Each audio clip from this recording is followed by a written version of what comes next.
Hello, welcome into the CHGO White Sox pregame show, presented by PointsBet. Use promo code CHGO when you sign up to get 2 risk-free bets up to $2,000. Welcome into Studio A of our CHGO offices here in the West Loop of Chicago. You're getting a great view, actually, of Chicago through that window right there. Wow. So shout out to the city. Looking great today on June 28th. We are previewing the White Sox versus the Angels. This is game 2 of a 3-game series. The White Sox fell to 34-38 after last night's loss. I'm Sean Anderson. You can follow me on Twitter at Sean_W_Anderson. Alongside me, as always, is Vinnie Duber. You can follow him on Twitter at Vinnie Duber. He's a CHGO White Sox beat writer, and the man in the middle is Herb Lawrence. Hello. You can follow him on Twitter at Ecknerwall23. And hey, the vibes are immaculate, as we can see from Ray Triple Sace saying Sox are dead. So, we're really just starting this up. Really excited. And your guy Connor saying he's attended his first game of 2020 on July 4th, hoping to improve his all-time record of 84-58. Great winning percentage there. Herb, you're going to be at in San Francisco on the 4th? I mean, coming back from San Francisco, but I'm commenting on Connor's taking of his records of games he's attended. That is amazing. I have no clue of how many games I've attended, firstly, and then the record of such games. You've attended a couple of games with the great Connor Smith, right? It's true. I have. I'm trying to remember the last Sox game we were at together, but we've been to more than one. We were at the one where they gave away the Burley Perfect Game poster.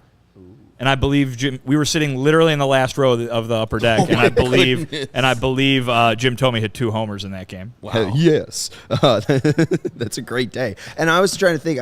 If you've gone to since 2013, you've been covering baseball games. So 2012, yeah. 2012, yeah. Okay, 2012. So if you've been doing it since 2012. You can take out the pandemic year, but probably over 1,000 baseball games. Do you have your record for the team that you're covering?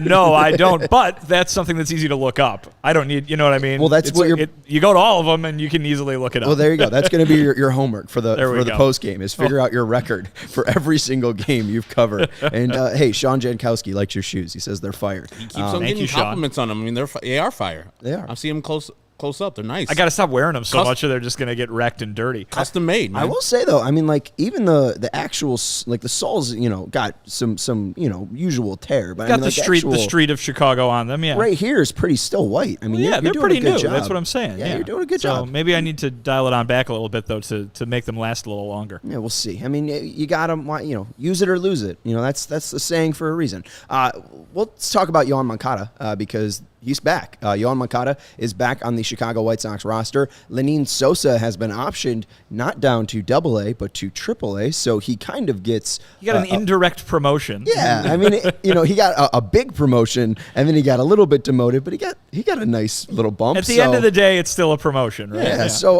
let's talk about Yoan Moncada returning to this lineup. He had a hamstring strain after running to first base, and we saw right before that game, he went for 5 for 5 in Detroit, one of the other games we were here doing a pregame and postgame show for. What are we expecting from Moncada off the IL? No rehab games, but this seemed like a pretty much just get your rest and we'll throw you back in the starting lineup, and here he is batting 6th tonight. I hope that, since it wasn't that long of a stint on the IL, that he's pretty much has his stroke still together from that Detroit game. As you remember, he was 5 for 5, and then, you said, the next day, it was like, oh, goodness gracious, we just got you back, and you just started being Yoan Moncada. So, yeah, I'm optimistic that Yoan Moncada will not hit five times today, right, but will be the Yoan Moncada that we're recognizing more than the guy that showed up this year in 2022. And also that 10-game or 10-day IL stint might be good for him, recovering from the initial, oblique, the quad, everything he's had, and he had a chance to just relax, watch the game from a major league ballpark, and it's like, okay, I got it. I'm going to be the guy that I usually am. And hopefully, Yoan is that guy. Yeah, and two, I mean, you mentioned just the great game that he had. He raised his batting average from 141 to 181 in just that one game. Moncada's importance at third base. Obviously, Lenin Sosa, an intriguing young prospect, and Josh Harrison and Leo Garcia now going to man second base. But the White Sox have their third baseman back. We've been talking about the injury bug biting them. Moncada healthy? Are we feeling like maybe, are we trying to ward off the bad juju of what's the next injury if Moncada can play this game fully healthy? It's got to stop at some point, right? The little trades that they keep making on the IL. So hopefully for the White Sox, this is that. But listen, Yoan Moncada has the ceiling that is way, way, way above what he has done so far this season. You would think that he is going to play a lot better the rest of the way just because that's what he's capable of doing. Obviously, it's been a tough beginning for him, but listen, you mentioned, shooting your average up 40 points in one game. You can only do that if you haven't played very much. Right. And listen, Yoan Moncada, when he's on, is a very, very important part of this team. Obviously, he doesn't need to be swinging the bat in order to make an impact defensively, but we all know what he can do with the bat. They need the offense to really get into gear here and do it quickly, or they're going to have a hard time kind of doing what they need to do in order to accomplish their goals. Having Yoan Moncada back is big, whether you're just looking at his batting average from this year or not. Well, and I think this was a conversation Herb and I had on Sunday, but the idea of, and you mentioned the defense, this was, I think, off of Jake Burger making another, maybe not error at third base, but another play that Yoan Moncada probably would have made. And the idea to platoon these two players, just because Moncada hasn't really been living up to those expectations so far this year, and Burger's been so good versus left-handed hitting. I don't know if you're still buying into the whole platoon situation, Herb, but Moncada last year, I think, batted .817 in OPS versus right-handers. When he against left-handers, he had about an OPS of 700. Burger right now has an OPS over 1,000 versus left-handed pitchers. Do you think that's something that the White Sox might explore, or is it just Yoan's position at this moment until he proves otherwise? I mean, you see so few left-handers in the rotation. If you get Jake Burger those opportunities, and they're trying to get Yoan some rest. He's coming off of a lot of injuries. So if you see a tough lefty in a series, you're like, okay, this is a chance to get Yoan a time off his feet. He can relax and enjoy himself, and we can get quality production from Jake Burger, who's going to hit really well, especially if it's at home, as we saw the splits of Jake Burger at home via versus away. So yeah, I'm not necessarily thinking a straight platoon, but if you see a tough lefty and you don't trust that Yoan's like 100% right now, and you don't think that 700 OPS is good, league average, but you can get 1,000 OPS from Jake Burger, I'll take that. And I think he needs to see a little bit more at bats. They're probably not going to play him at second base because they got the two guys there, and his defense at third is already atrocious. I couldn't imagine seeing him at second. So I would see somehow getting Jake Burger more at bats versus left-handers, and if that means sitting Yoan Moncada for that specific game, I'm fine with it. Platoon? I mean, I don't think it would ever go as far to resemble an actual platoon. I think the White Sox do want to get Jake Burger at bats. We saw throughout last year and throughout this year the way Tony La Russa approaches making a lineups is to make sure that nobody rusts on the bench, right? Now, the White Sox have not had the luxury of even being in a situation where anybody on the bench would rust because they've got to fill in for all the injured players. But if they get back to full health, and that's what they are right now, starting today on the infield, Jake Burger becomes a reserve, and I think they will still try to get him the at-bats where they can. He has been effective with the bat. There's a reason he didn't go back down, when Yoan came back from the injury. But listen, Yoan Moncada is your third baseman. You gave him a very long contract extension to be your first baseman, or third baseman rather, and I think Youssef is absolutely correct when he says, putting him on the bench doesn't do anybody any good. Right. It makes him unable to battle back from where he is right now. You only can catch fire if there's something to burn, right? And if you have a good day and then you got to go sit down, that's not what's going to work for turning him around. And he throws in, he says us referencing the White Sox. The White Sox need Yoan Moncada to be at his best if they're going to win the World Series. And I understand that bringing that up is just silly, considering that they're under 500 going into July, but those are the expectations they set for themselves. Certainly that involves making the playoffs, right, winning the division. They can't do any of that, in my opinion, if Yoan Moncada does not turn it around. I think the same is true for Yasmani Grandal and to a lesser degree Eloy Jimenez, who really hasn't had much playing time at all this year given the injury. But they need these guys. They need them. And you're not going to be able to just say, well, Jake Burger's swinging a better bat right now, ride him while he's hot. They need Yoan Moncada to be Yoan Moncada. And it'll be interesting to see what Yoan looks like, because when he came off the injured list back in May, because he started off on the season on the injured list, he came back in the first 5 games, 5 hits, 2 of them were home runs. I mean, he looked just ready to jump right back into 2019 and be that same Yoan Moncada. So hopefully he's feeling 100% and can go out and look like the Yoan Moncada we know. I do see some people bringing up Eloy. Joe R saying Eloy looks awful. I think he's still injured. He has been struggling down in his rehab assignments, but we saw Lance Lynn struggle as well in his rehab assignments. I think Cueto struggled, and Joe Kelly said that the umps are just different. So we're not sure what this means for Eloy, but as long as he's getting healthy, that's more important. And then also Liam Hendriks said, this is from Tony La Russa, he's going to be pitching on a simulation game on Friday in San Francisco, and the next homestand starting on July 4th is the target for Liam Hendriks. So we're thinking Eloy and Liam Hendriks might be returning soon. Great news for the White Sox. Obviously, there's concern with Liam, though, just because this might be an injury that could get re-aggravated fairly easily if it is worse than, because with elbow inflammation, if it goes down after 3 weeks, you might be all right. But if it flares back up, that might mean surgery for that elbow. So yeah, I mean, that's thinking worst case scenario. I think you have to be you watching this team, you have to listen to Liam and what he says about his body. And if he says that he's confident pitching the way he does, and listen, nobody is questioning that he's holding anything back. I mean, he goes out there and lets it rip every time he throws a pitch. If you got to trust him that he knows what he's dealing with, and he's been able to apparently become the best closer in baseball while what a lot of people would consider injured. So you go ahead and let that ride, and if things go south, yeah, that's a bad thing. But so far, he knows his body, and he's saying that he's confident that he's going to be able to keep pitching with it the way he has been for years. And what is it, like 14 years he's been injured? 2008. Goodness gracious. I'm not the math guy. I know the year.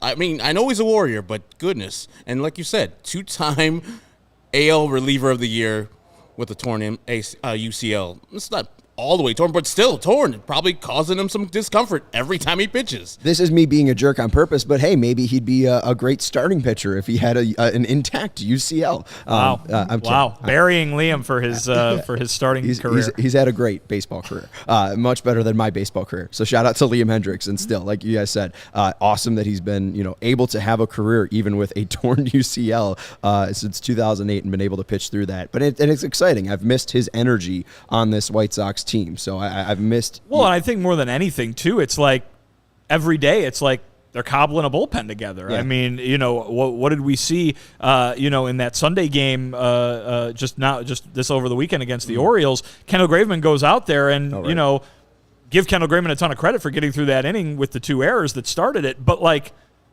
if Liam Hendriks was out there, those are strikeouts, right? I mean, he's that good. Like, that's what it's nothing against Kendall Graveman. It's everything in support of Liam Hendriks is the best closer in baseball when he's healthy, when he's on, and that's an incredible weapon to have on a daily basis. You can have Joe Kelly's in the 6th or 7th inning. Then you have Kendall Graveman in the 8th inning. Then you have Liam Hendriks in the 9th. So it makes the bullpen that much stronger when Liam's back in the at the end of the game right there as the closer. So yeah, when he comes back, and then hopefully July 4th, exactly versus Minnesota Twins, his former team that he's played for, let's go. Well, I'm excited. And I just go back to the last time you played Minnesota. What was the whole thing was the Byron Buxton walk-off home run off Liam Hendriks. So I bet he's probably excited to get back out there with the whole light show, the Liam Hendriks light show. That seems like it was like years ago. 2 years ago. Right?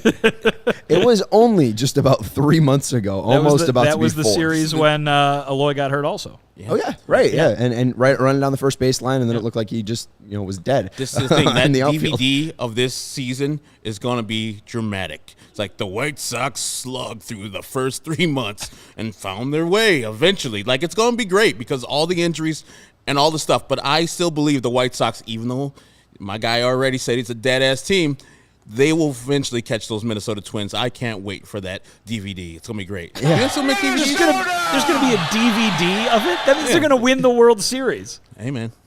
I mean, there's homemade DVDs. Herb's going to make a DVD. Yeah. That pitching staff, man, it gives me hope. And everybody coming back, and the fact that they have not played well at home, all this stuff gives me hope. They've played their worst baseball. They're 6.5 games out. I'm just saying they don't make DVDs for team came back and won the division. Here's a DVD. They don't do that.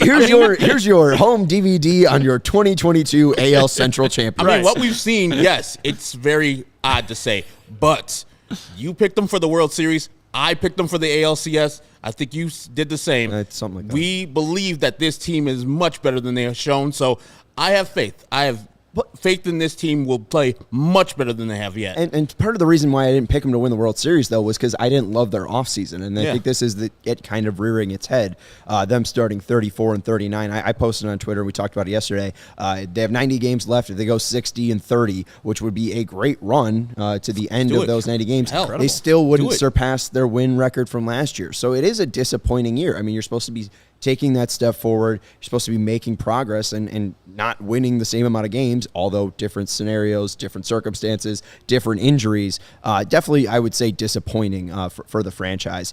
Let's go into the starting Sox, though, because we talked about Yoan Moncada. Let's look at this lineup and where Yo is going to be playing and hitting. Leading off for the Sox, Tim Anderson playing shortstop. Batting second, Andrew Vaughn doing the designated hitting. Love to say that. Batting third, Luis Robert playing center field. Batting fourth, Jose Abreu playing first base. Batting fifth, Gavin Sheets in right field. Batting sixth, Yoan Moncada, he's back, playing third base. Batting seventh, Leury Garcia out in left field. Batting eighth, Seby Zavala playing catcher. And batting ninth, Josh Harrison at second base, and I just noticed it's Leury. I like the waving Leury. That's fun. A legendary wave. He almost seems like he's grasping something. Did you edit out something? No, that was actually the way it was. He was asking for the ball. It ball. was a missing ball or something. Oh, okay. Maybe it was his first hit like a couple days ago. Yeah, he's stepping on the base. I see it. I was about to say, if that's his first hit, that's like a 12-year-old picture. It feels like he hasn't gotten that many. That's true. Yeah, maybe that was after he took Brad Keller deep, asking for the first home run of 2022. But yeah, I mean, looking at the top four stayed the same. Tim Anderson, Andrew Vaughn, Luis Robert, Jose Abreu. It's been nice to not complain about a lineup.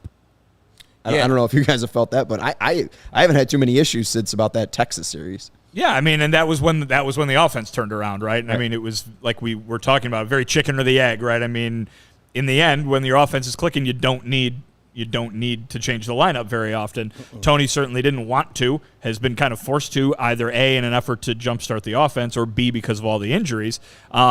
Those guys at the top there have been healthy and been productive, and he hasn't had to do anything.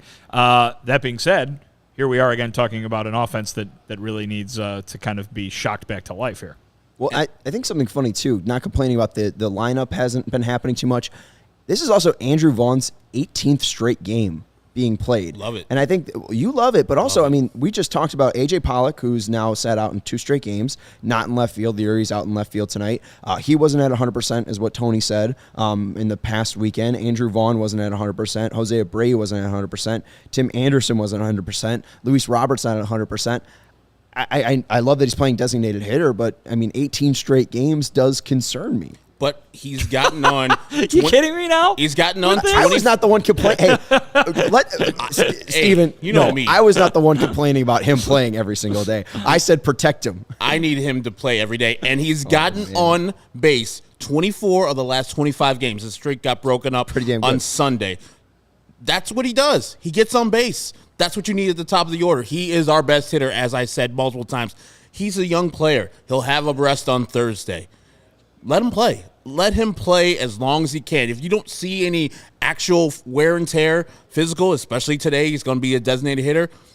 Let him play. He was a designated hitter yesterday. Let him play. It's just at bats. The idea, and to point to what Sean was talking about too, is that Andrew Vaughn has self-described his problems at the end of last year as running out of gas, as having no energy. The first time in his career he had ever played that amount of games. Now he knows. And listen, obviously he's not a guy that's going to, ask to be sat down. These guys are all competitors and they want to play every single day. But he can maybe take steps, even when he is in the lineup 20 days in a row, to better manage his own body to get to the end, to get to the finish line, and do it in the way he wants to do it. So it is Tony and the organization working in tandem with what Andrew can do to manage his own body to make sure that doesn't happen again. And something, too, that I like to see, 8 out of those 10 games, he's been at designated hitter. So maybe not too much of a laboring task, playing those 18 straight games if you're not playing the field, which is good to see. And sometimes, when he has been in the field, it's been spelling Jose Abreu, and Abreu's at DH. And there was that time that he played second base late in the Orioles series. And I'm with Tony. That's the one thing I am aligned with Tony on. Toronto, excuse me. Yes, more Andrew Vaughn at second base. Yeah. I would love to see Tony's that. all about it. Why not? He's your best hitter. If you know a second baseman just started hitting 25 home runs, I think the world would probably start melting. Sure, they would also need to be able to play second base. Our right fielders can't play right field. Let's look at the Angels lineup and look at who they're throwing out today. Batting leadoff for them, Taylor Ward out in right field. Batting second, Mike Trout in center field. Is he new? I haven't heard about. I don't know his name. Who is that? Mike Trout? That's that guy that kept striking out, right? Yeah, that was the guy who kept striking out in last games. Batting third, Shohei Ohtani, the designated hitter. Batting fourth, Jared Walsh playing first base. Batting fifth, David McKinnon playing third base. Batting sixth, Luis Rengifo playing second base. Batting seventh, Kurt Suzuki playing catcher. Batting eighth, Brendan Marsh playing left field. And batting ninth, Andrew Velazquez, the shortstop today for the Anaheim Angels, the Los Angeles Anaheim Angels of Anaheim. They should go back to being the California Angels. Yeah, it's much easier. And that's when they had the halo, too. Right? The halo on the state of California logo, that's a great logo. It's a great Reggie one. Jackson trying to kill the Queen. Yeah. In Naked Gun. Yeah. Okay. I do. I have seen that one. He was playing center field in that movie, which was very unrealistic. Yes, especially at that time of his career, too. Golly. Legendary in the way of, it was just Reggie Jackson, but Shohei Ohtani, designated hitter because he's going to be pitching tomorrow. Just something that we usually don't talk about is a guy who's going to be in the lineup, and then we're going to be talking about him as a pitcher. I know it's just, we've talked about it before, MVP last year because of that reason, but it is still unique because we don't see it a ton. Shohei Ohtani doing the designated hitting tonight and pitching tomorrow. I mean, what do you make of Ohtani? Is he the best player in Major League because he has that dual ability? It is a very, like I said that he was the MVP because of the two things he does that everybody marvels at. I think this last time he started, the day before he had 8 RBI, and then he went out and struck out 13 batters. I would much rather face him as him as a pitcher than him as a hitter, because he's a good pitcher. He's a great hitter. And Dylan Cease last year, that ball sounded like it was shot out of a cannon. 97 up top, and Shohei had no problem with it. So they took care of him last night. I'm still scared for today, and I'm just going to relax tomorrow. I'm like, at least he's only pitching. Don't have to see him hitting. I'm glad that Major League Baseball didn't make a rule where when he pitches, he can also hit, because I'm good. It's crazy that he would have the second lowest ERA for any White Sox starting pitcher and the most home runs on the team. He's amazing. He's amazing. I mean, honestly, I think, he ran away with that MVP last year, and he was very obviously the correct choice. But I think people, maybe some out there, especially if you don't watch a lot of Angels games, think of him maybe as a novelty. Mm-hmm. But I mean, this is something that's never been done before. The game is 150 years old, and This is something that's never been done before.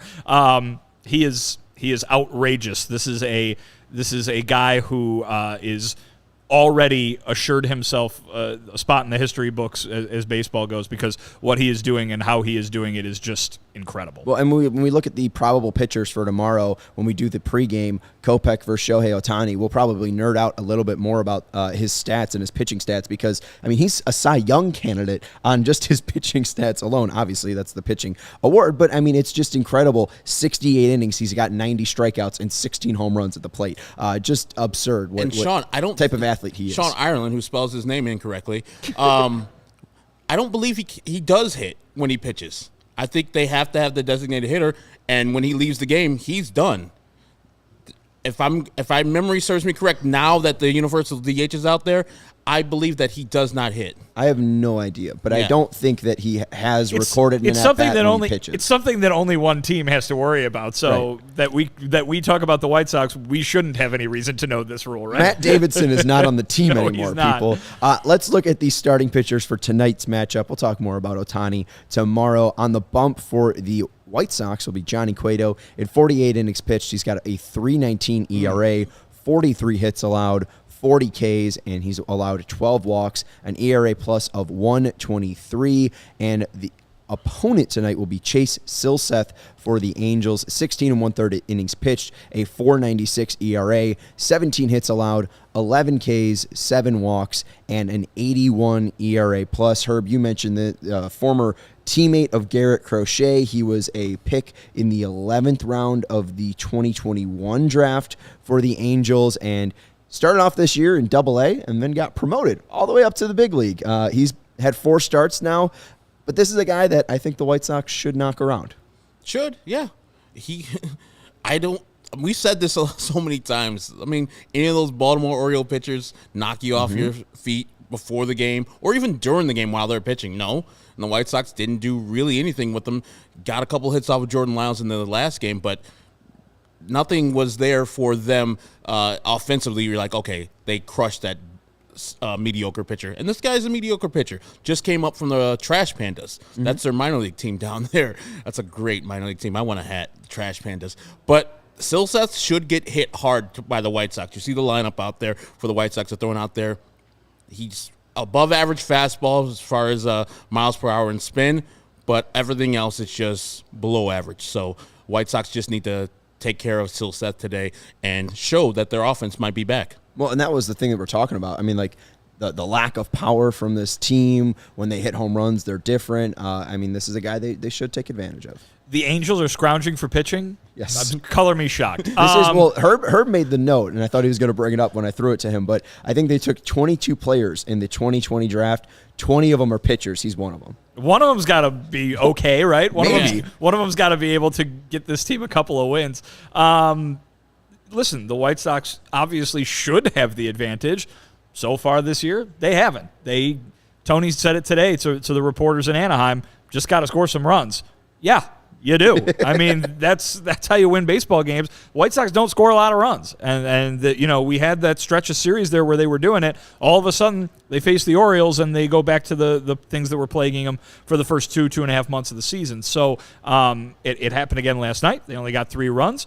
Had some timely hitting, but the Angels had more. And the Angels are not in a good way right now. So for them to be out-timely hit by a team that's not winning very many games right now shows you the kind of dire straits that offense is in. They got to take advantage of a matchup. They got to do something. They got to start hitting. And I apologize to Sean with you. He does play designated hitter when he pitches. Oh. Like he pitches, and then he can be the DH when he leaves the game. All right. So, yes, they made a special rule for him. So thank you, commenters, and Sean Ireland out there. Appreciate it for the correction. And I mean, that's just incredible value. I mean, that is probably the best contract in Major League Baseball because, again, I mean, he's probably getting underpaid as just a batter or just underpaid as a hitter. And you see Max Scherzer making, $300 million for 2 years. And that's the thing. Like, what? I mean, these contracts have grown so gigantic. Right. What does Shohei Ohtani? You can make a case. I mean, you couldn't. You don't have to make a case. He is a player that baseball has never seen before. How much does he make when he hits free agency? Well, I mean, you want to take a guess at how much Shohei Ohtani is making this current year for playing baseball both ways? 12.75. Vinny? It's way lower than that. Yes. Yeah. It might be. It's like barely above league minimum. It's $5.5 million. Yeah. He hits arbitration. 5.5? $5.5 million. There's a luxury tax. So that's a little bit above league minimum, but still. Yeah. It's about Leury Garcia's contract. Yeah, he hits free agency, unrestricted free agency in 2 years. Well, if you'll remember, that was on purpose. He came over here before he could get a gigantic contract. I believe he had to sign, didn't he have to sign like a minor league deal or something? And then he got, raises as it went along or something like that. But I think there was a bonus attached to it. Like a signing bonus kind of thing. Right. He got right. He got the big. It had to do with the contract that he was under in Japan or the lack thereof.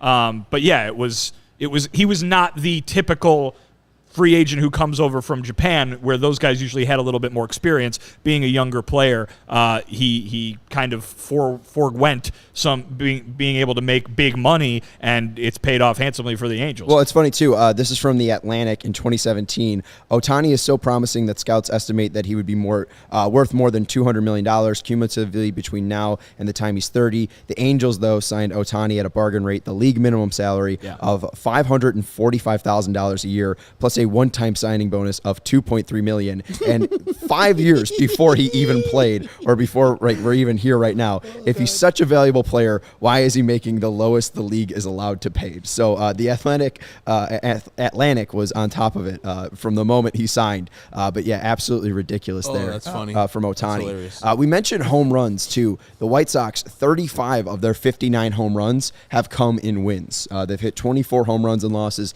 35 of their 59 have come in wins. So I don't know what that means for the White Sox tonight, but we'll see if they hit home runs, if it leads to a win. Chase Silseth, final things I want to talk about with him.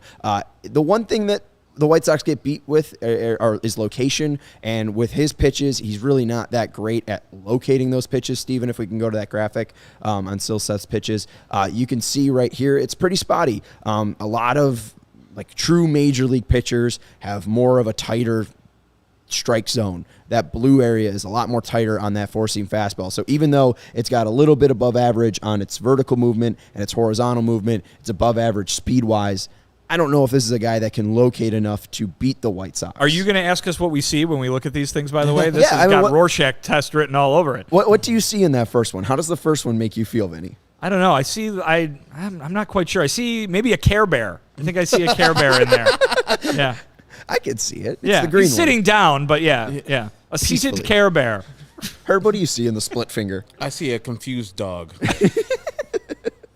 And a slider, I just feel like that's going to lead to at least 3 walks today for the White Sox. That's the feeling I'm getting. I mean, if he throws that slider where he does right there, and the White Sox, propensity of swinging and fouling off those sliders and flailing at those, tough, real tough. It's a heat map, though. So, I mean, if there's a bigger red dot on there, or if it was more concise, I think that you'd probably see better results for Silseth, but we'll see. The best way to support CHGO is to download the PointsBet app and use code CHGO when you sign up. If you do that right now, you get 2 risk-free bets up to $2,000, but that's not it. If you make a $50 or more first-time deposit, you receive a free CHGO membership, which unlocks all of our web content, and you'll even get a free shirt of your choice from a CHGO locker. That's $2,000 in free bets, a free CHGO membership, and a free t-shirt from a CHGO locker, all for making more than a $50 first-time deposit at PointsBet. If you have any questions, you can email pointsbet@allchgo.com, and we will help you out. PointsBet's your home for live in-play betting, and it's just got even better. If you see an edge in the game you're watching, if your favorite team is primed for a comeback, don't just watch the game, bet along with it live. Again, download the PointsBet app right now and use promo code CHGO when you sign up. So what are you waiting for? It's time to elevate your live betting game. Once the game starts, don't just bet. Live your bet life at PointsBet. If you or someone you know has a gambling problem and wants help, call 1-800-GAMBLER for crisis counseling and referral services. All right, we'll go in the order for the picks that click in the draft order. So we'll start with Vinny, we'll go to Herb, and then we'll go to me. Let's know your pick to click, and then let's know your prediction. And I think it's click to pick. Sure. There you go. Yes, I made an interesting first pick. Top of the draft. I went with Gavin Sheets tonight. Dude's been good since coming back from Charlotte. Had a couple of hits last night. Hitting the ball hard. Good to see from Gavin. Obviously, they need him to be a power bat in that lineup, and he's moving up in that lineup now too. I'll go ahead with Gavin, and you want me to say what the score is going to be? I'll say the Sox win 3-2. Yes. I'm going Yohan Moncada coming off the IL. I think he'll continue his good stroke that he had in Detroit. Maybe not 5 hits today, but I believe the White Sox will win, get a couple runs off of Silseth. He hasn't gone far and deep into a game since his first start of the year.